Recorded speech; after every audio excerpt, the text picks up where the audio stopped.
breakup can be devastating, but our next guests are proving that you can split with success. I want a divorce. Sometimes not all marriages have a happy ending. They can end in anger.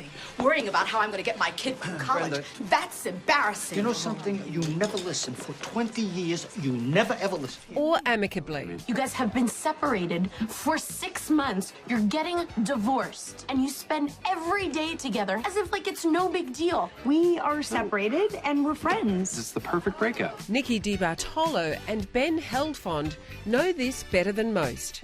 After 7 years of marriage and welcoming a son, they decided to call it quits. More than a decade later, Nikki and Ben are both happily remarried and have written a book about their experiences.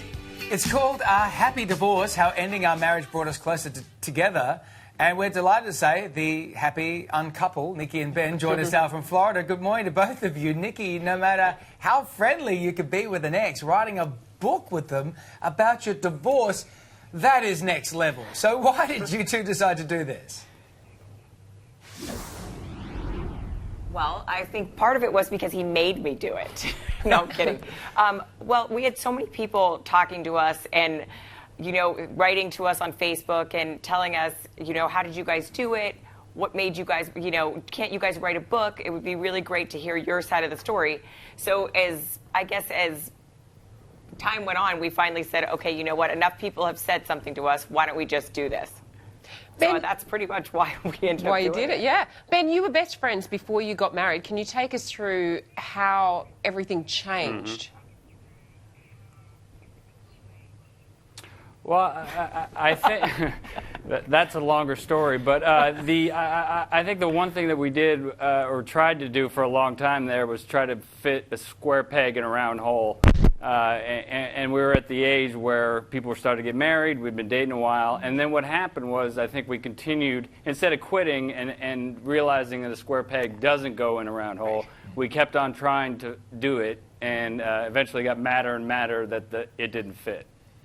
That certainly is an incredible analogy you're using there. But, Nikki, your goal, of course, is... Apparently I'm a square peg. One of you has to be. Let's leave it at that for now.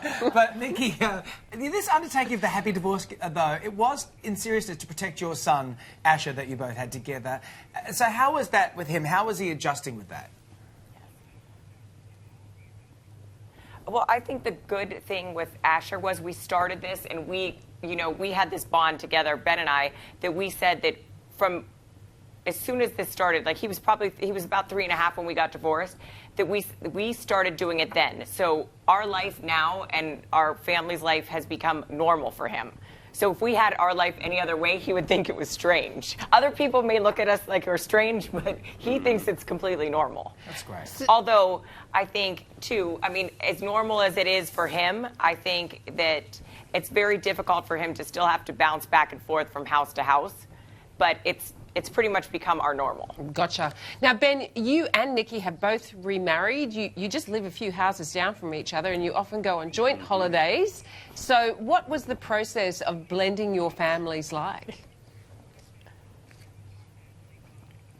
Well, I think that's the important thing is that it took total commitment from everybody. And just as Nikki's husband and my wife are just as committed to what's best for our son as we are. And there's no ego involved. I think you cannot have a blended family with ego involved, because with ego comes decisions based on ego instead of based on what's best for Asher. So whether it's Nikki and I going to Africa together on a safari, just the three of us, and our spouses saying, oh, no, you're not going to Africa with your ex-wife. Are you crazy? They said, Asher would love that. Yeah. That's great for Asher. Yeah. It's so mature. It's so great. Nikki, so there are people out there that might be going through this right now who are watching. So what's your advice for those who want to make their divorce as happy as possible?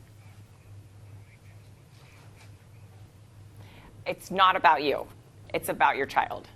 You have to take you sort of have to, as much heartache and pain comes with it, you almost have to take yourself out of the equation and realize that it's has nothing to do with you. It has to do with how your kids are going to be raised and what environment your kids are going to be raised in.